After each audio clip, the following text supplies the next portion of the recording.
नमस्कार मित्रों। आज हम लोग बात करेंगे अमेरिका में हाल ही में हुए राष्ट्रपति चुनाव के नतीजों के बारे में। हम सब जानते हैं कि डोनाल्ड ट्रंप नए राष्ट्रपति चुने गए हैं, वो दूसरी बार राष्ट्रपति बने हैं। लेकिन सबसे आश्चर्यजनक बात ये हुई कि चुनाव से ठीक पहले लगभग सभी न्यूज़पेपर्स, सभी चैनल्स ने ये घोषणा कर दी थी कि कमला हैरिस आगे चल रही है। जितने अखबारों में आर्टिकल्स आए, जितने लोग डिस्कशन कर रहे थे, वो सब माप रहे थे लोकमत को, और उसके आधार पर उन्होंने ये नतीजा निकाला था कि कमला हैरिस थोड़ी सी आगे है। लेकिन नतीजे में क्या हुआ कि डोनाल्ड ट्रंप ने एक तरफा विजय हासिल की। ऐसा क्यों हुआ? और बड़े आश्चर्य की बात है, आप लोग अगर जानते हो कि द इकोनॉमिस्ट एक न्यूज़ मैगजीन है जो राइटिस्ट मैगजीन मानी जाती है, क्योंकि वह अल्ट्रा रिच की मैगजीन है। यानी द इकोनॉमिस्ट जो भी रूलर्स हैं पूरी दुनिया में, जो राज करते हैं, चाहे वो एडमिनिस्ट्रेटर्स हो, चाहे पॉलिटिशियंस हो, चाहे इंडस्ट्रियलिस्ट हो, चाहे साइंटिस्ट हो, जो भी दुनिया में राज करते हैं, वो सब द इकोनॉमिस्ट पढ़ते हैं।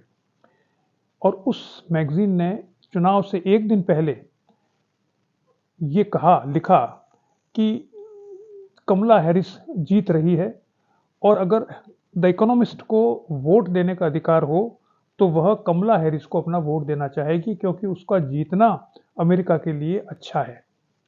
लेकिन दूसरे दिन ही मालूम पड़ा कि कमला हैरिस हार गई।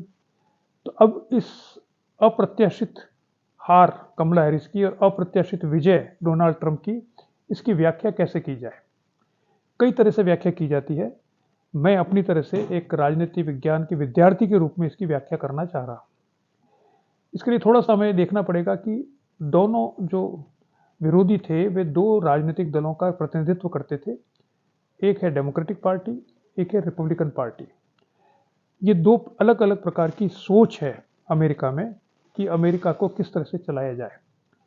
थोड़ा सा हम और पीछे जाएं इस पर बहस करने से पहले। तो जब अमेरिका बना था और अमेरिका का संविधान लागू हुआ था, उस समय 1781 में, उसके बाद में सबसे पहला राष्ट्रपति बने थे जॉर्ज वॉशिंगटन, और उनके साथ दो उनके सहयोगी थे। बहुत से थे वैसे तो, लेकिन दो महत्वपूर्ण सहयोगी थे।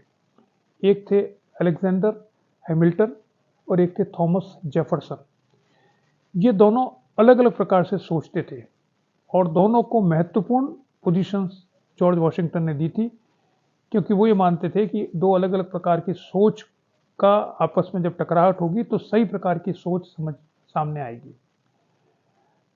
थॉमस जेफरसन जो थे वो राज्यों को अधिक शक्ति देने के पक्ष में थे।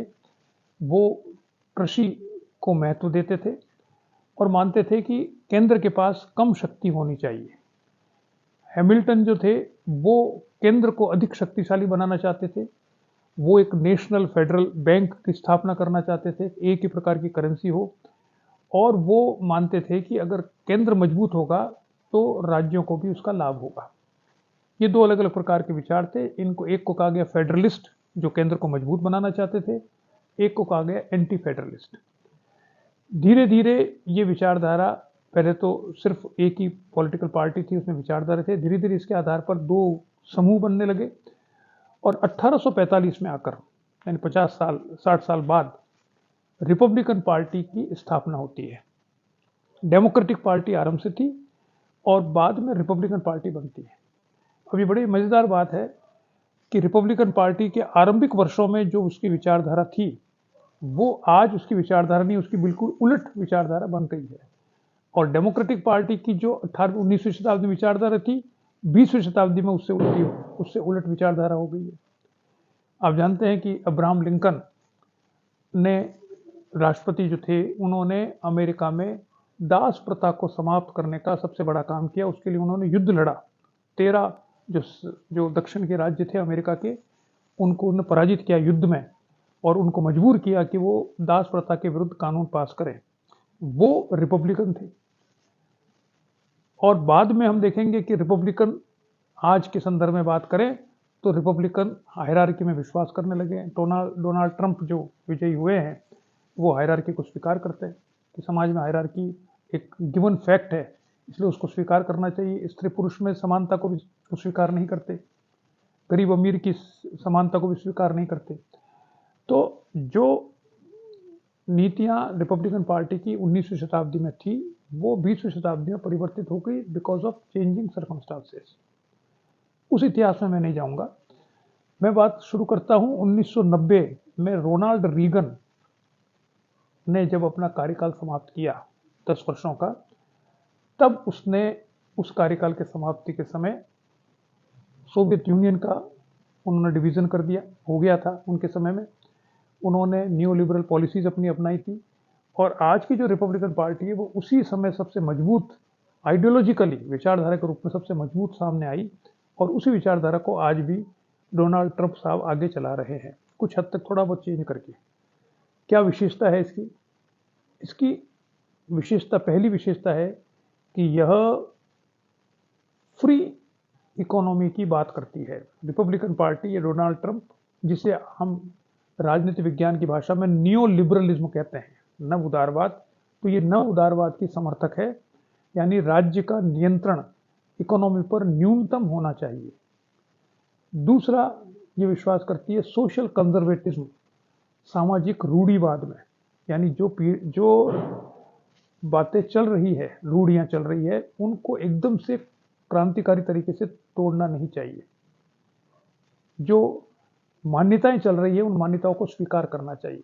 जैसे ये बहुत बड़ा एक इशू पहले था, अब तो नहीं है, वो इशू था कि अबॉर्शन के बारे में क्या विचार है। तो रिपब्लिकन पार्टी अबॉर्शन के सपोर्ट में नहीं है, क्योंकि क्रिश्चियनिटी में अबॉर्शन को माना जाता है कि मानव हत्या, और बच्चे ईश्वर की देन होती है, इसलिए अबॉर्शन नहीं करना चाहिए, उसका अधिकार नहीं होना चाहिए। डेमोक्रेटिक मानते हैं कि नहीं, अबॉर्शन का अधिकार होना चाहिए, क्योंकि स्त्रियों का अपने शरीर पर पूरा अधिकार है, तो वो अपने शरीर के साथ क्या करती है इसमें राज्य हस्तक्षेप नहीं कर सकता। यानी जो सोशल कंजर्वेटिज्म है, जो चीज़ें चल रही है, जो मान्यताएं हैं, उन मान्यताओं में दखल न दिया जाए, ये रिपब्लिकन पार्टी आज की मानती है जहां तक हो सके। तो free economy, social conservatism and aggressive foreign policy. विदेश नीति जो कोल्ड वार के समय में थी कि दुनिया पर अपना प्रभुत्व जमाने के लिए जो कुछ किया जा सकता है उसको करना चाहिए, दुनिया को डरा कर रखना चाहिए। और इसीलिए वो कहते हैं कि हम इमिग्रेशन बंद कर देंगे, अवैध जो इमिग्रेंट्स हैं उनको बाहर निकाल देंगे, हम दुनिया के अंदर जो युद्ध हो रहा है उसको हम समझौते में परिणित कर देंगे, हमारी इजाज़त के बिना युद्ध कैसे हो रहा है। तो रिपब्लिकन पार्टी इन दो के तीन ये विशेषताएं हैं आज के संदर्भ में। क्या क्या? फ्री इकोनॉमी, स्वतंत्र अर्थव्यवस्था, सामाजिक रूढ़िवाद, और एग्रेसिव विदेश नीति। ठीक है, ये उसकी नीतियां हैं। अब लोग इनको वोट क्यों देते हैं, क्यों दिया? अधिकतर बहुत सी जगहों पे दिया जा रहा है, जो राइटिस्ट, जिसे हम कहते हैं राइटिस्ट पार्टी को। देखिए, उसका कारण यह है, एक तो समाज में, किसी भी समाज में है, अमेरिका तो उसका एक बहुत बड़ा एग्जाम्पल है, भारत भी वैसा ही है, बाकी देश भी वैसे ही हैं कुछ हद तक। वहाँ पर जो पढ़ा लिखा तबका है, जो इंटेलेक्चुअल जिसे हम कहते हैं, जो BA MA पास है, PhDs हैं, जो बड़े बड़े अलग अलग मैनेजर्स हैं, जो भी पढ़े लिखे लोग हैं, इंटेलेक्चुअल्स जिसे कहा जाता है, वो सब अधिकतर लेफ्टिस्ट या लेफ्ट ऑफ द सेंटर होते हैं, वो राइटिस्ट नहीं होते। वो सब जगह विरोध करते हैं। पूरे अमेरिका में भी आप देखिए तो जितने भी यूनिवर्सिटीज़ हैं वो सब डेमोक्रेटिक प्रोफेसरों से भरी हुई है। भारत में भी देखेंगे कि जितने भी, अभी तो क्योंकि बीजेपी का शासन आ गया है तो वो कोशिश कर रही है कि राइटिस्ट विचारधारा वाले लोग यूनिवर्सिटीज़ में आ जाएं, लेकिन राइटिस्ट विचारधारा वाले इंटेलेक्चुअल्स आपको मिलते नहीं हैं, बहुत कम होते हैं। क्यों? कारण क्या है कि राइटिज्म या जो रिपब्लिकन पार्टी का विचार है वो तर्क पर आधारित नहीं होते, वो आधारित होते हैं emotion, non logical, non rational elements जो ह्यूमन बींग्स में होती हैं उसको वो टच करते हैं। जो परंपराएं हैं, मैजिक है, धर्म है, कल्पनाएं हैं दूसरी तरह की, इमोशंस हैं, जो उसको अपील करते हैं। लिबरल्स जो होते हैं वो रीजन, रेशनलिटी को अपील करते हैं, क्योंकि एज ऑफ एनलाइटनमेंट के बाद में रीजन को माना गया था कि इससे ही मनुष्य को काम करना चाहिए, इसके बहुत फायदे हैं, क्योंकि साइंस उसी पर आधारित है, तो साइंस से हमको बहुत से फायदे हुए।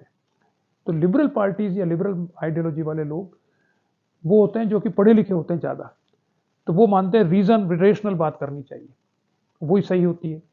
और ये जो कंजर्वेटिव या राइटिस्ट होते हैं वो कहते हैं नहीं ये महत्वपूर्ण नहीं, इससे अलावा बहुत सी चीज़ें महत्वपूर्ण है जो दुनिया को चलाती है। और जितने भी एंटी रेशनल फिलोसोफर्स हैं जैसे शोपेनहावर है, नीत्शे है, या आजकल जैसे पोस्ट मॉडर्निज्म में बहुत से लोग हैं, ये सब राइटिस्ट होते हैं या राइटिस्ट के इंस्पिरेशन होते हैं, क्योंकि ये विवेक में विश्वास नहीं करते, ये रेशनलिटी में विश्वास नहीं करते, ये लॉजिक में विश्वास नहीं करते। ये मानते हैं कि वो एक छोटा हिस्सा है मनुष्य के जीवन का, जो बड़ा हिस्सा है, महत्वपूर्ण हिस्सा है, वो उसका परंपराओं से सीखता है, वो इरेशनल एलिमेंट से सीखता है, इमोशन से सीखता है। तो जो साधारण व्यक्ति होता है, आम आदमी जिसे हम कहते हैं, आम आदमी इन्हीं से मोटिवेट होता है, रीजन से नहीं होता। इसलिए आप देखिए अमेरिका में जो सेंट्रल पार्ट है पूरा, वो सारा अमेरिका का अधिकतर रिपब्लिकन है, जहां पर कि आम अमेरिकन रहता है। और जो ईस्टर्न पार्ट है, जहां पर कि बड़ी बड़ी यूनिवर्सिटीज़ हैं, जैसे न्यूयॉर्क में, न्यू जर्सी में, मेन में, न्यूपोर्ट में, या दूसरे जो उधर के जिसे न्यू इंग्लैंड कहा जाता है, उसमें अधिकतर नई यूनिवर्सिटी, जैसे अब बहुत सी यूनिवर्सिटीज़ हैं जिन्हें आईवी लीग कहा जाता है, वहाँ डेमोक्रेटिक्स का प्रभाव है। या कैलिफोर्निया में आ जाइए, वहाँ पे डेमोक्रेट्स का प्रभाव है। बीच में पूरा बड़ा सारा जो हिस्सा है वो सब रिपब्लिकन होता है सामान्यतः, क्योंकि वहाँ पर आम आदमी रहता है, आम अमेरिकन रहता है। तो उनको आप इमोशंस से क्रिएट करा उन्होंने कि इमिग्रेशन से बाहर के लोग आ जाएंगे, अवैध लोग आ रहे हैं, आपकी जॉब्स ले लेंगे, आपकी जगह ले लेंगे, आपका महत्व कम हो जाएगा, तो वो डर गए। इकोनॉमी बहुत खराब हो रही है, क्यों? क्योंकि हमने अमेरिकन फर्स्ट नारा नहीं दिया है, हम अपनी जो सामर्थ्य है उसको बाहर खर्च कर रहे हैं, उसका कोई मतलब नहीं है, क्यों लड़ाई लड़ाई बाहर जाके, हम अपने देश को बड़ा आगे बढ़ाएं। इस तरह की जो इमोशनल अपील है वो ट्रंप ने बहुत अच्छे तरीके से की, आम आदमी के जीवन में जो समस्याएं हैं उनको टच किया, और उसके कारण से आम आदमी उससे प्रभावित हुआ। जो ये माना गया कि जो इंटेलेक्चुअल्स हैं, वो डेमोक्रेट्स में इंटेलेक्चुअल्स हैं, वो रेशनल बातें करते हैं, बड़ी बड़ी बातें करते हैं, बड़े कॉम्प्लेक्स वर्ड्स को काम में लेते हैं, तो उससे आम आदमी को वो समझ में नहीं आता। कम इकोनॉमिक इक्वलिटी कर देंगे, अब उनको मतलब ही नहीं, इसका नहीं है, समझ में आता। वो कहते हैं इसको साधारण भाषा में कन्वर्ट करके बताओ जो आम आदमी को समझ में आए, कि हम भाई सबको बराबर का रोजगार देंगे, हम वो कहता है इकोनॉमिक को इक्वलिटी कर देंगे। तो इकोनॉमिक इक्वलिटी का मतलब क्या है? एब्स्ट्रैक्ट वर्ड है। तो राइटिज्म जो है या रिपब्लिकन पार्टी की जीतने के कारण है, वो आप देखेंगे कि जो वाद विवाद हुआ था दोनों के बीच में, हैरिस में ट्रंप में, उसमें ट्रंप नहीं जीत पाया था, क्योंकि डिस्कशन वाद विवाद होता है रेशनलिटी में वो जीत नहीं सकते, क्योंकि उनकी अपील ही रेशनल नहीं होती, वो तो इरेशनल अपील करेंगे। तो उदारवादी जहां पर भी हो, चाहे भारत में हो चाहे दुनिया में और कहीं हो, जो उदारवादी दृष्टिकोण को मानते हैं वो हमेशा रीजनल रेशनल बात करते हैं, और इसलिए वो आम आदमी से अलग होते हैं, वो बड़े लोग होते हैं या डिफरेंट लोग होते हैं, और उनके नेतृत्व उनका माना जाता है कि ये हमारे से अलग है। जो इरेशनल, इमोशनल, नॉन रेशनल बातें करते हैं, वो माना जाता है जो आम आदमी की भाषा है उसमें बातें करते हैं, वो बात करते हैं तो वो मानते हैं अपने जैसा है, इसलिए वो उनको अपील करते हैं। अब समस्या ये आती है कि ये तो ठीक है, एक बार जीत गए, दो बार जीत गए, चार बार जीत जाओ आप, लेकिन जब इनसे समस्याओं का समाधान नहीं होता, क्योंकि अल्टीमेटली समस्याओं का समाधान तो वैज्ञानिक तरीके से ही होगा, विज्ञान से ही होगा। आप देखिए पिछले, जब से विज्ञान आया है, पिछले 300 वर्षों में कितनी समस्याओं का समाधान हो गया। एजुकेशन बढ़ गई हमारी, हमारी डिजीज खत्म हो गई, हेल्थ बढ़ गई हमारी, हमारे बहुत से सुख सुविधाएं बढ़ गई। वो सब इरेशनल तरीके से नहीं बढ़ी है, वो रेशनल तरीके से बढ़ी है। रीजन को अप्लाई किया गया है, विवेक का इस्तेमाल किया गया है, सोच समझ कर तर्क से किया गया है, विज्ञान तर्क पर आधारित है। तो विज्ञान से हमारी सुख सुविधाएं बढ़ी है, और अविवेक से हमारा इमोशनल जो एस्पेक्ट है वो सेटिस्फाई होता है। तो ये चुनाव में राइटिज्म आएगा जब आप विज्ञान से तो कर रहे हो, लेकिन कुछ इमोशनल जो हमारी अपील है या इमोशनल हमारी जो नीड है उसको आप फुलफिल नहीं कर पाते हो, तो लोग इमोशनल अपील से प्रभावित होते हैं और वो उधर वोट दे देते हैं। जैसे आप देखिए, न तो धर्म खत्म हुआ विवेक आने से, न एस्ट्रोलॉजी खत्म हुई, न भूत प्रेत खत्म हुए, वो भी उनकी बातें करती है। आप देखिए हैरिस जो है, उसकी हैरी पॉटर जो है वो कितना लोकप्रिय हुआ इंग्लैंड में, भूत प्रेत की कथा है, तो भूत प्रेत में भी जो लोग उसको एंजॉय करते हैं। अभी देखिए फिल्म आ रही है आपकी स्त्री 2, स्त्री 1, ये फिल्में आई है, क्या है, भूत प्रेत की। लोग देख रहे हैं, हिट कर रहे हैं, क्यों कर रहे हैं भाई, क्यों देख रहे हो आप, ये इरेशनल है। लेकिन लोगों की इमोशनल जो सेल्फ है उसको सेटिस्फाई करता है। तो ये जो दो तरह की विचारधाराएं हैं जो इस राजनीतिक रूप से बनी है, एक तो रीजन पे जो विवेकी वह लिबरल होती है, जो अविवेकी होती है वो इलिबरल या कंजर्वेटिव या राइटिस्ट होती है। और इनके मध्य में साइक्लिक चलती रहती है ये, तो 5-7 साल 10 साल ये चलेगी, फिर लोग उससे उगता जाएंगे। जब समस्या को समाधान नहीं होगा तो फिर वो इधर आ जाएंगे, इधर जो है वो उधर चले जाएंगे। तो डोनाल्ड ट्रंप के चुनाव के नतीजों से जो प्रश्न उधर उभरते हैं, बड़े प्रश्न जिन पर हमको विचार करना चाहिए राजनीति विज्ञान की दृष्टि से, वो ये है कि क्या अविवेक पर आधारित विचारधारा लंबे समय तक प्रभावी रह सकती है या नहीं रह सकती।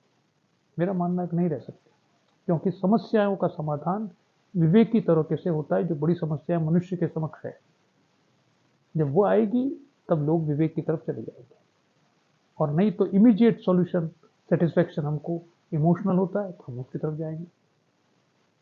इसमें कुछ कमियां भी है जो उदारवादी पार्टियों में है, वो अपने आप को आम आदमी से अलग हो चुकी है। वो आम आदमी की भाषा समझना बंद कर दिया उन्होंने। आम आदमी से अलग वो अपने आप को बड़ा समझती है कि हमको सब पता है, विवेकी है हम तो हमको सब कुछ पता है। ऐसा नहीं है, आपको आम आदमी के साथ जुड़ना पड़ेगा, तब उदारवादी पार्टियां वापस से सत्ता में आएगी। अब आनी चाहिए कि नहीं आनी चाहिए वो तो अलग इशू है, वो तो सबका अपने अपने विचार रखते हैं। मैं सिर्फ एक्सप्लेन करना चाह रहा था आपको कि डोनाल्ड ट्रंप की विजय, एक राजनीतिक दल, एक व्यक्ति की विजय तो है ही, लेकिन उसके पीछे कारण सार्वभौमिक कारण है कि जब लोग विवेकी तत्वों से, विवेकी समाधानों से ऊब जाते हैं, वो स्पष्ट नजर नहीं आते हैं, और उनके जो अविवेकी तत्व हैं वो सेटिस्फाई नहीं होते, तो वो इस रिपब्लिकन पार्टी या डोनाल्ड ट्रंप टाइप के नेताओं की तरफ झुकते हैं। चलिए इतना ही देखते हैं। नमस्कार।